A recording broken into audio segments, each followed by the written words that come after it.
제가 먼저 제 인사를 드리겠습니다. 어떤 경매 절차라든지 법이라든지 개념이라든지 용어 이런 것들을 좀 설명을 드릴 거고, 경매가 진행되면서 실제 이 매수자 과정이기 때문에 결국에는 내가 경매로 물건을 하나 낙찰받는 그 과정까지 제가 과정을 다 진행시켜 드릴 거고, 가능하면 실제로 금액하고 상관없이 물건을 하나 사보시는 거를 추천드려요. 제가 이제 어떤 사례를 들어서 실제로 진행되고 있는 경매 사건을 가지고 설명을 드릴 거고, 어느 정도 절차가 좀 이렇게 진행되고 지식이 조금씩 쌓이시면 이제 마음에 드는 내가 사고 싶은 물건들을 직접 검색해서 가지고 오시면 여기서 같이 권리 분석하고 같이 토의해보는 그런 시간을 가질 거예요. 그리고 실제로 어떤 물건을 이제 입찰에 들어가려면 현장을 가서 상황을 조금 봐야 되거든요. 용어로는 이제 흔히들 이제 임장이라고 하는데, 임장도 경매 과정이 진행되는 사이에 날짜는 대부분 토요일이 될 거예요. 제가 그 토요일 말고는 시간을 낼 수가 없어서 주로 임장 가는 날은 토요일 날로 갈 거고, 사전에 이제 언제 어디로 임장을 간다 하고 공지를 드리면 시간이 되시고 관심 있으신 분들은 동참해서 임장을 다시 오시면 될 것 같고, 어떤 이론적인 내용 같은 경우는 많이 생략하고, 지금 책은 제가 조금 욕심을 부려서 조금 너무 많이 써놓은 것 같아요. 뭐 앞에서 말하는 거 이해 못하면 상관없어요. 강의를 진행하면서 같은 용어를 계속 반복해서 쓸 거고, 만약에 이해를 못하는 부분이 있으면 뒤에 또 나오니까 제가 강의에서 조금 생략하고 넘어가는 부분들은 교재를 참고해서 읽고, 이해가 안 가시는 부분은 이제 강의 나오셔서 질문을 하셔도 되고, 그렇게 진행을 할 겁니다. 그러니까 목표는 이 강의를 다 끝내면 경매 물건 하나를 낙찰받을 수 있는 어떤 자신감까지는 가능하면 만들어드리고 싶어요. 원래 사례마다 내용이 다 다르고 이 짧은 시간 안에 그런 전문가로 만들어드릴 수는 없어요.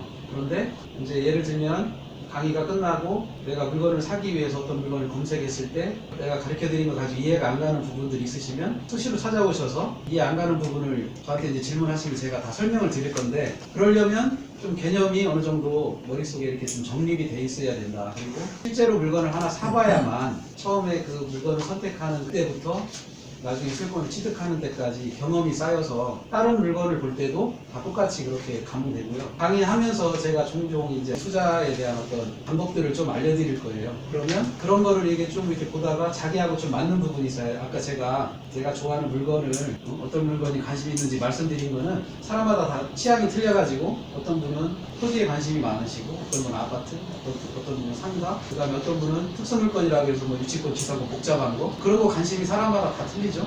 여러 가지 경매 사례, 아까 제가 말씀드린 토지, 뭐 건물, 상가, 아파트, 뭐 다양한 오피스텔 이런 것들 다 여기서 사례로 같이 권리 분석 해볼 거고요. 그래서 나한테 맞는, 내가 관심이 많은 그런 거는 조금 더 전문적으로 여러 물건들을 검색하시다가 보면 나름의 특성이 있으니까 깨달으시는 방법이 되실 거고, 그 중에 하나만 잘 배워서 그런 것만 쭉 하셔도 괜찮다, 그런 말씀 드리고 싶고, 제가 교재에 실은 내용들은 이제 제가 현직에 있을 때 법원에서 법원 공무원 입사를 하면 법원 공무원 교육원이라고 일산에 있는 교육원에서 교재로 쓰는 교재와 실무제휴락에서 담당자들이 일할 때 주로 보는 그 업무 편람이라는 게 있어요. 실무교재, 실무서, 거기 있는 내용, 그 다음에 이제 제가 업무를 하면서 조금 나름대로 경험한 내용들을 가미를 해서 이제 만들었고, 그리고 법원에 있는 공무원들 보는 내용이다, 이렇게 이해하시면 될 것 같고요.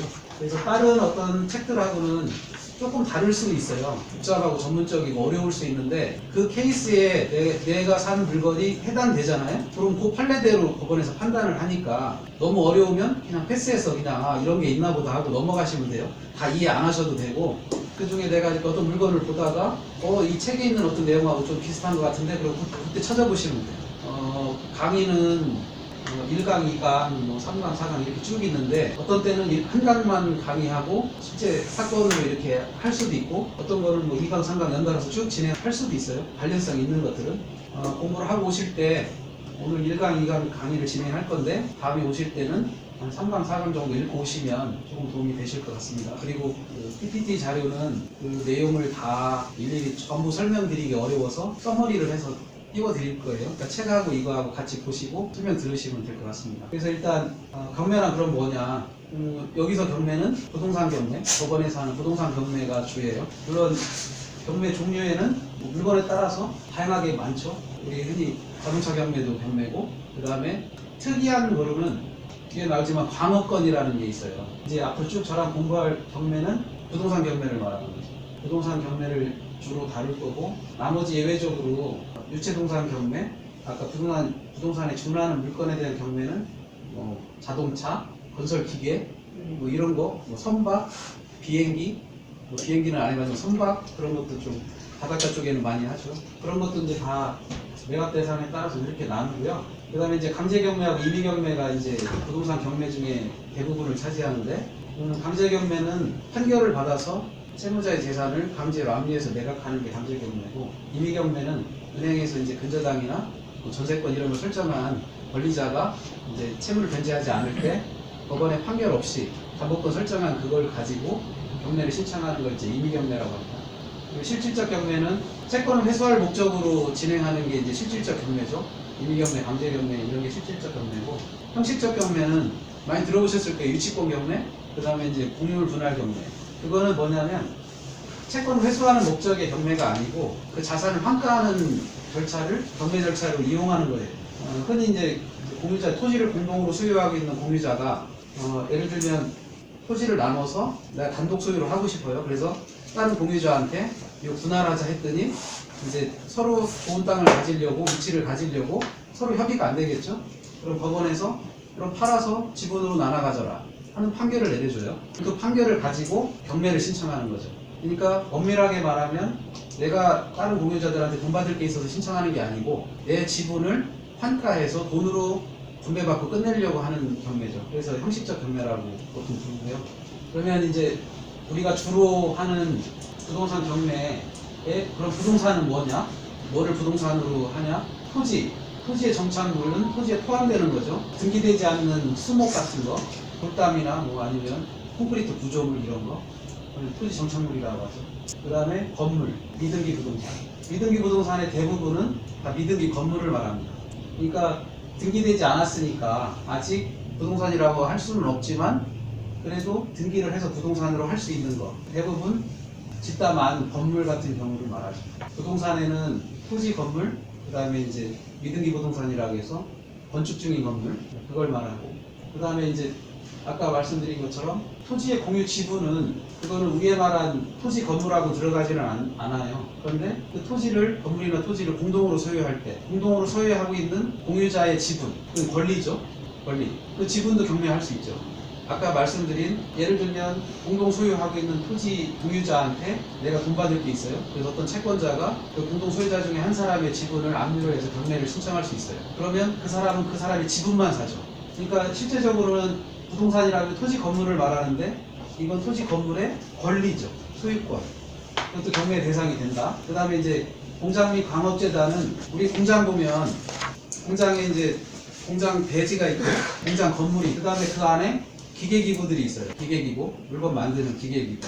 그 기계기구까지 같이 저당을 설정하는 거죠. 그래서 보통 기계기구는 등기되지 않는 거니까 그럼 그걸 뭐라고 말하냐면 유체물이라고 해요. 유체동산. 유체동산 같은 경우는 등기부에 기재되는 건 아니에요. 소유자가 내가 물건을 사면 그게 내게 되는 거죠. 근데 공장이란 그런 재단으로 묶여서 담보의 목적이 되면 부동산처럼 취급해요. 기계기구도. 그래서 공장 저당을 할 때 거기에 이제 공장이 서 있는 토지, 그 다음에 건물, 기계기구 목록을 쭉 적어서 같이 담보로 잡고 돈을 빌려주죠, 은행에서. 그러면 거기에 속해진 거는 이제 한꺼번에 팔아야 되는데 그때 공장 및 강업재단에 속하는 그런 것들, 그러니까 아까 말씀드린 그 기계기구의 소유권, 그런 거 이제 일괄로 매각되는 거. 그 다음에 아까 과목권, 어권, 양식권 저거는 우리가 흔히 저런 게 있다라고만 생각하시면 되고, 아까 말씀드린 거는 광업권은 뭐냐면 이제 왜 탄광 같은 거 있죠? 탄광에 그런 영업 행위를 할 수 있는 거, 그걸 이제 광업권이라고 하고, 조광권이라고 해서 실제로 그 광물질을 이렇게 채굴하고 하는 무슨 권리가 있거든요. 근데 이제 그런 것도 경매의 대상이 된다. 그 다음에 지상권과 그 공유지분, 전세권. 지상권과 그 공유지분이라고 하는 거는, 지상권은 저런 거죠. 토지 위에 건물이 있죠. 그러면 건물은 토지를 쓰지 못하면 존립할 수가 없죠. 그래서 토지를 사용할 권리, 그걸 지상권이라고 해요. 대부분은 건물이 서기 위한 권리를 이제 지상권이라고 하는데, 건물뿐만 아니고 그냥 저런 지상권을 설정하면 내가 독점적으로 그 권리를 행사할 수 있어요. 근데 임차권하고 조금 다르죠. 지금 첫날부터 권리 얘기 너무 많이 하죠. 이런 게 있다. 그냥 넘어가시면 됩니다. 전세권은 아파트나 토지 돈 주고 빌려서 내가 일정 기간 쓰는 거죠. 보증금 걸고. 그 다음에 이제 등기된 임목. 등기된 임목은 뭐냐면 아까 나무, 부동산 중에 토지 정착물에 수목이 들어가거든요. 그러니까 우리가 임야를 경매로 낙찰을 받으면 그 임야 위에 있는 나무들도 특별하게 이제 등기를 해놓지 않으면 그냥 같이 취득해요, 소유권을. 그러면 등기되지 않은 거는 그냥 일반 수목이라고 하고, 일반 수목 중에서 특별히 등기를 하는 거는 등기된 임목이라고 해요. 저거는 부동산하고 별도로 거래가 될 수 있어요.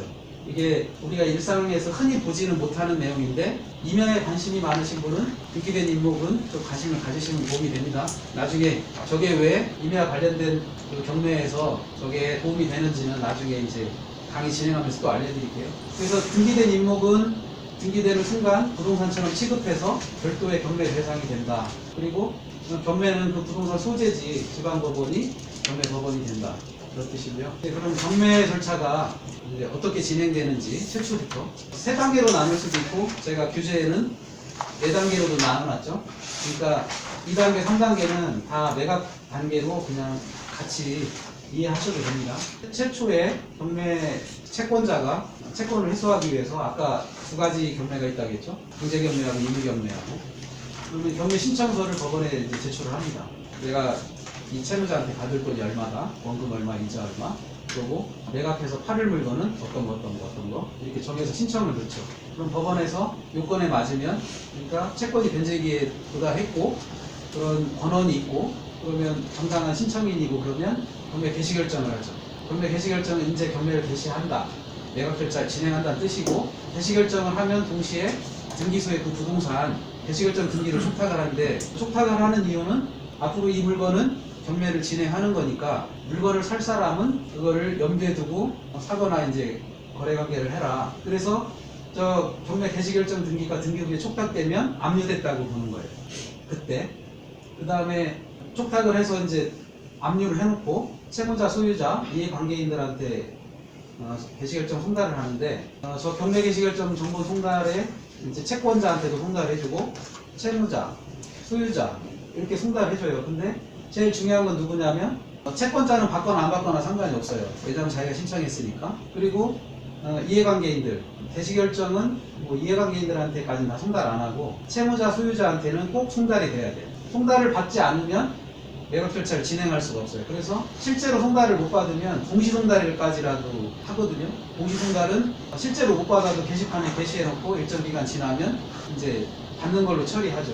통상적인 방법으로 도저히 송달이 안 되면 계속 매각을 못 하잖아요. 그러니까 최종적으로는 공시송달이라는 걸로 해서 송달이 돼야지 이제 매각을 할 수 있다. 그러면 개시결정을 송달하면서 배당요구 종기라는 걸 지정해요. 지금 제가 하는 말은 전체적인 내용을 쭉 그냥 설명해 드리는 거니까 그런 게 있나 보다 하시면 되고, 지금 이걸 이해하시려고 막 그렇게 안 하셔도 돼요. 계속 또 나옵니다. 반복해서. 배당요구 종기라는 건 뭐냐면 이제 이 물건에 부동산을 경매를 하는데 그 경매하는 물건의 이해관계 갖고 있는 사람들은 돈 받을 게 있는 사람을 말하는 거죠. 그 물건을 팔아서 정해진 법원에서 정해진 배당요구 종기 안에 권리 신고를 해야만 배당에 참여할 수가 있어요. 그래서 권리 신고 기간을 일정한 날로 정해놨어요. 그게 배당요구 종기인데 보통 개시결정하면서 2달 또는 3달로 정하는데 통상은 3달로 정해요. 자동차는 2달, 부동산은 3달로 정하거든요. 그럼 개시결정 후부터 3달 그 사이에 그 부동산에 돈 받을 게 있는 사람들은 전부 권리신고를 해야 돼요. 권리신고를 하지 않으면 배당에서 배제되는 거예요. 배당요구 종기를 정하고 이제 물건을 팔아야 되니까 그 물건의 현황에 대해서 집행관한테 조사명령을 해야 돼요. 그리고 감정평가사한테 감정평가명령을 해야 돼요. 우리가 경매로 부동산을 살 때 일반 매매보다 장점이라고 할 수 있는 부분이 여기 있어요. 현황조사명령하고 감정평가명령. 예를 들면 전입자가 있는지, 물건에 하자가 있는지, 일반인들이 매매하면서 들어가서 다 물론 둘러보기는 하지만 권리관계라든지 물건 가치에 대해서 정확하게 이게 얼마짜리라는지 내가 확인할 수가 없잖아요. 그냥 부르는 대로, 부동산에서 중개하는 대로 그냥 어떤 권리의 하자가 있는 거 이런 것도 잘 이해를 못하고 알아보지도 못하고 그냥 매각할 수 있는데, 여기는 조사를 하죠. 물론 이제 유능한 공인중개사님은 권리 분석도 하고 시세도 다 해서 할 수 있겠지만, 매수자 입장에서는 과연 중개인이 매수자 편에 설 건가, 매도인 편에 설 건가 좀 불안하죠.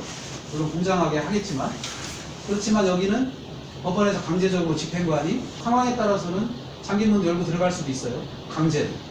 그러고 그걸 법으로 인정해줬죠. 감정평가도 안 열어주면 강제로 개문하고 들어가서 볼 수 있어요. 집행관의 원조를 받아서. 나중에 뒤에 또 나오는데, 이 현황조사하고 감정평가를 해서 그 물건에 대한 권리관계나 현황 이런 걸 속속들이 다 조사를 해서 보고를 하고 매수자들한테 오픈한다. 그러니까 그 부동산에 대한 어떤 확실한 정보를 알고 살 수 있다.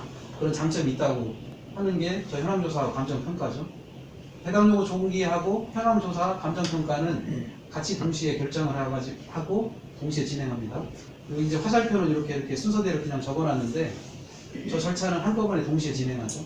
그리고 최고는 아까 등기된 근저당권자, 가압류권자, 전세권자, 압류됐으면 압류권자 이런 사람들한테 경매 들어왔으니까 권리신고하라고 통보해주는 게 최고예요.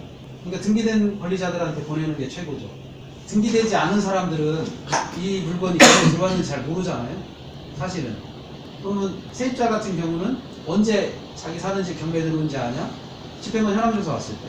또는 감정평가사가 평가하러 왔을 때 그때 이제 임차인이 알게 돼요. 근데 직접적으로는 집행관은 사람이 없으면 안내문을 붙여놓고 가요. 이 집이 경매당했으니까 여기 세입자는 권리신고하라. 그러니까 집행관 현황조사 나왔을 때 그때 이제 임차인을 알게 되죠. 그러면 임차인도 똑같이 해당 요구 종기 안에 권리신고를 해야 해당에 참여할 수 있어요. 최고는 등기된 권리자들한테 보내는 거고, 또 그 체납된 세무간서, 세무서나 지자체, 건강보험공단 그런 쪽에 이제 법원에서 통보를 하죠. 그런 세금 체납된 거, 보험료 체납된 거 있으면 권리신고하라고.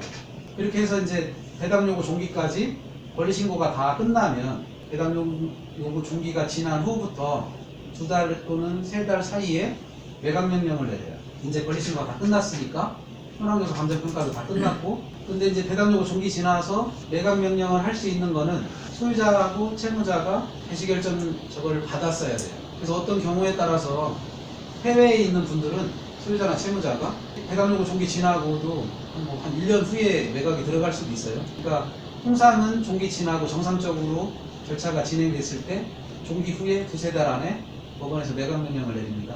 그리고 매각기일하고 매각 허가 결정기일이죠. 그거를 이제 동시에 지정 공고 통지하고, 보통 매각기일 일주일 뒤에 매각 결정기일로 정하죠. 나중에 뒤에 또 나옵니다. 매각 결정기일은 매각기일 일주일 후. 그럼 이제 매각을 실시하고 낙찰자가 나오면 일주일 후에 매각 허가할 건지 불허가할 건지 결정기일을 정하고, 그리고 결정기일이 지나고 매각 허가 결정을 하고 일주일이 지나면 대금 납부하라고 매수자한테 지정하고 통지하죠. 보통 대금 납부는 3주에서 4주를 줘요. 내가 경매에 입찰하고 매각 대금을 납입할 때까지는 한 5주에서 6주 정도 걸립니다. 그 다음에 대금을 납부하면 이제 배당기일을 잡아서 통지하는데, 배당기일도 납부 마감일부터 한 3-4주 후로 정하고, 배당기일에 이제 채권자들한테 돈을 다 나눠주면 경매 절차가 끝나죠. 쉽게 경매는 채무자의 재산을 압류해서 매각해서 돈을 배당하고 나눠주면 끝나는 절차입니다. 그 안에 이제 절차가 저런 식으로 세분화돼서 쭉 진행되고 있고, 보통 저 절차가 다 마무리되는 거가 경매 신청 시부터 배당할 때까지 한 10개월 정도 걸린다고 생각하시면 돼요. 이거는 이제 책에도 제가 좀 써놨는데, 써놓은 내용을 좀 이렇게 쭉 나눠서 정리를 했어요. 아까 말씀드린 순서대로 있는데, 그 옆에 이제 세매각, 뭐 매각 불허, 재매각 뭐 이런 용어들 나오죠. 그거는 예를 들면 세매각 같은 경우는 매각기를 열었는데 아무도 안 샀어요. 그럼 유찰됐다 그러죠. 유찰되면 다시 저감해서 매각기를 잡죠. 세매각. 근데 재매각은 낙찰을 받았는데 돈을 안 내. 정해진 기간까지. 그럼 다시 팔아야 되죠. 그럼 재매각. 샀는데 돈을 안 내서 하는 건 재매각. 유찰이 돼서 다시 파는 건 세매각. 이렇게 이해하시면 되고요. 진행 기간 이거는 아까 제가 말씀드린 거, 배당 요구 종기는 개시결정하고 촉탁한 다음에 결과가 오면 배당 요구 종기 결정을 잡는데, 보통 2달에서 3달 정도 한다. 자동차는 2달로 한다. 이렇게 그냥 참고하시면 되겠습니다.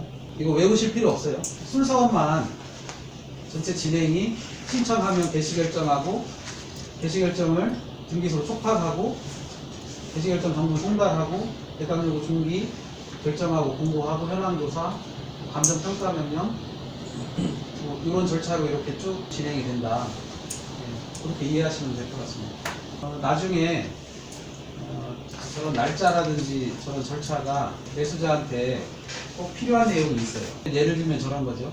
내가 물건을 샀는데 경매를 샀는데 잘못 샀어요. 물고 싶어요. 내가 샀는데 잘못 사서 물고 싶어. 그럼 돈을 안 내면 되는데 안 내면 보증금 몰수 당해요. 보증금 몰수 당하기 싫어요.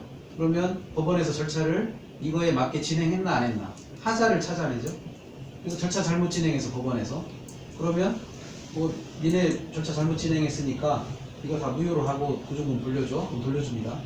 법원에서 절차 잘못 진행했으면 그때 요 지금 여기 써 있는 이런 내용들 그 절차를 지켰는지 안 지켰는지 법원에서 네, 그럴 때 많이 필요하죠.